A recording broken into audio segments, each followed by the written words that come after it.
10-Minute Jazz Lesson Podcast, episode 206.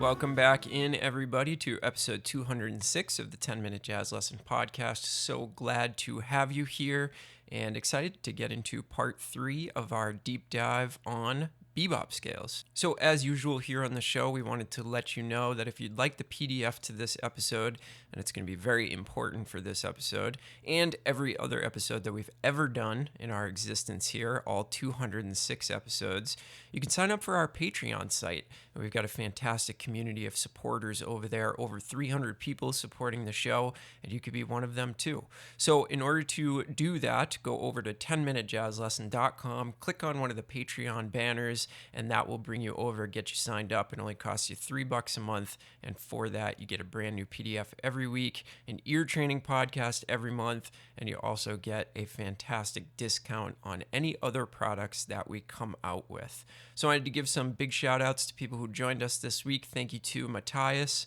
Salim, and Alexis. Thank you guys so much for joining up to be part of the 10-Minute Jazz Lesson family, and I hope that you are enjoying those benefits you're getting. So again, 10minutejazzlesson.com, click on one of the Patreon banners, get signed up, and you get instant access to all of those materials.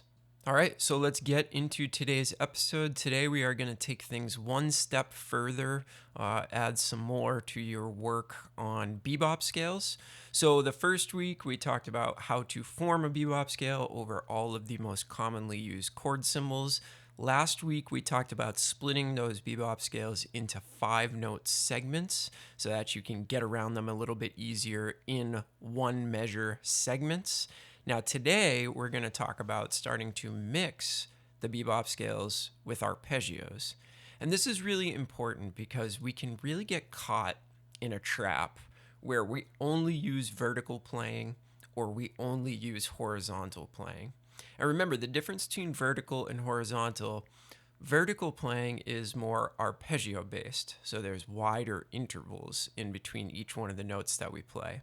Horizontal bass playing is using the scale and stepwise motion as our main inspiration for coming up with our lines. So when we talk about bebop scales, obviously we're talking about very, very horizontal playing, right? We're talking about using a scale and using half steps and whole steps to get around that scale, how to utilize those sounds. So if you're working on bebop scales for a while, let's say that you take a month and you work on this stuff really, really heavily every day, well, guess what that's going to translate into? That's going to translate into your playing becoming very, very heavily horizontal.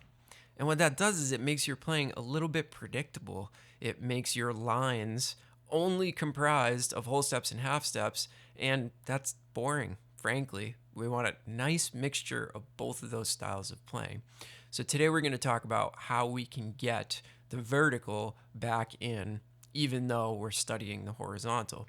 So what we're going to try to do is make transitions from using the bebop scale into using our arpeggios, and those are mainly comprised of using 1, 3, 5, 7, 9. Those are the arpeggios that I'm going to base the exercises that we're doing today. So we're still going to be using in a mellow tone as our tune to practice this stuff over. And today we're going to look at the first 16 measures and come up with a little exercise to sort of demonstrate how I'm going to get around scale and arpeggio combinations. Okay, so we're going to go over the first couple of measures of this exercise together so you can see exactly what I'm doing, how I'm splitting things up, and how I'm handling this combination of scales and arpeggios. So if you look at measure 1, it's a concert B-flat 7 chord. And what I'm doing is I'm going to use the first half of the measure, I'm going to do the bebop scale, and the second half of the measure, I'm going to use an arpeggio. So if you look at the first half of the measure, what I'm doing is I'm starting on the 5th and going up to the root using the bebop scale. You can hear that chromaticism in between the seventh and the root. And then what I'm doing in the second half of the measure is I'm playing an arpeggio. I'm playing 1, 3, 1, 7.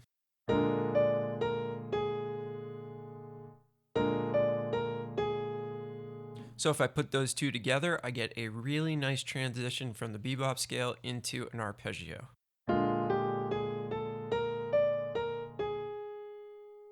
So hopefully you can hear that transition point. It happens right on beat 3.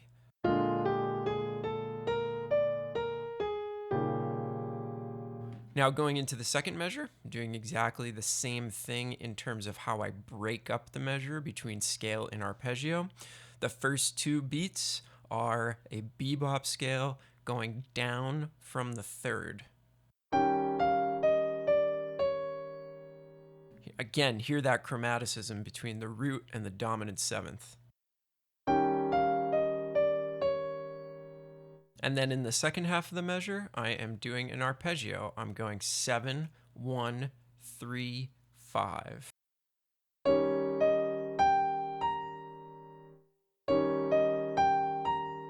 So again, put those together and you get that nice transition from bebop scale into arpeggio.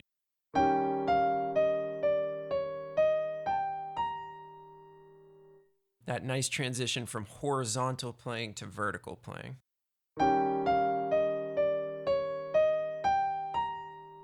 I think you can hear how nice that sounds just in terms of taking your ear in different places. You can cover more of an octave or less of an octave.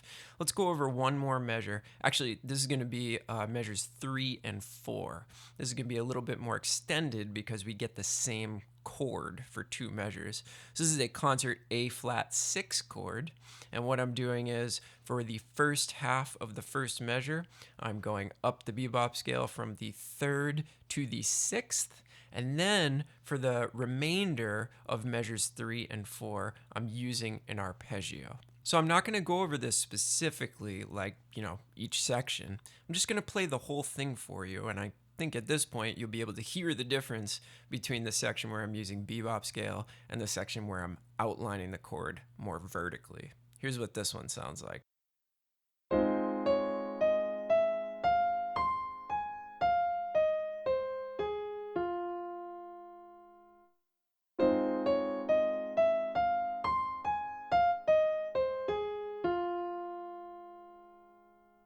So what you are going to notice is that I follow that pattern pretty much all the way through. I really like using that pattern of bebop scale for the first half of the measure and then arpeggio for the second half of the measure. I think it works really well in general. But you are going to notice in some spots I do go out of that. So what I've done on the PDF is I've actually color-coded when I'm using a scale segment, a horizontal segment, and then it's just the plain old notation when I am using the arpeggio. So you're actually going to be able to visually see how it all lines up. And basically what happens is I split the measures in half in general. Down toward the bottom, I do a little bit of a different thing, try to mix things up.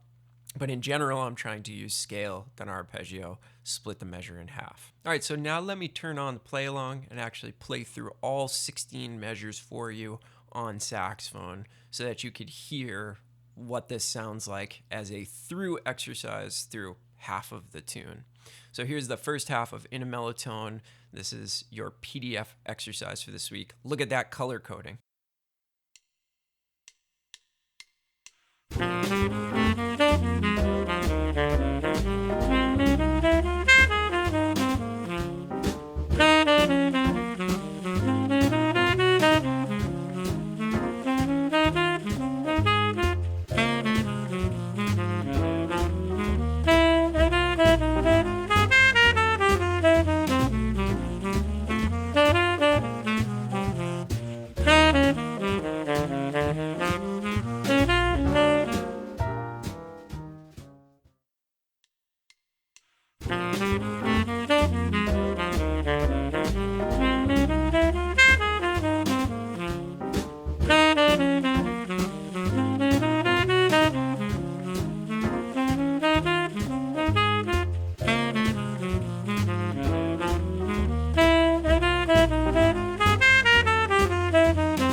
right, so I can hope you can really hear the difference between those two sounds, vertical, horizontal. That's really what this week is all about.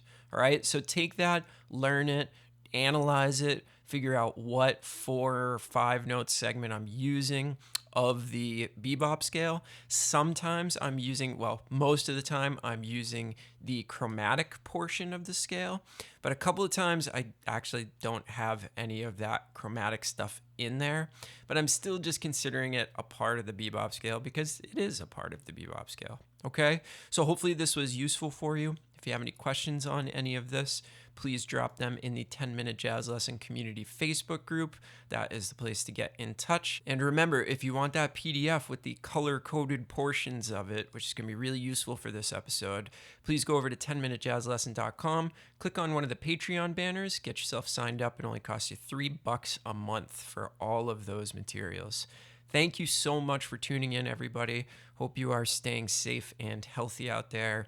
And we are going to get through this. It's just going to take a little while. All right. We'll talk to you next week with some brand new episodes. Have a good one, everybody. Bye.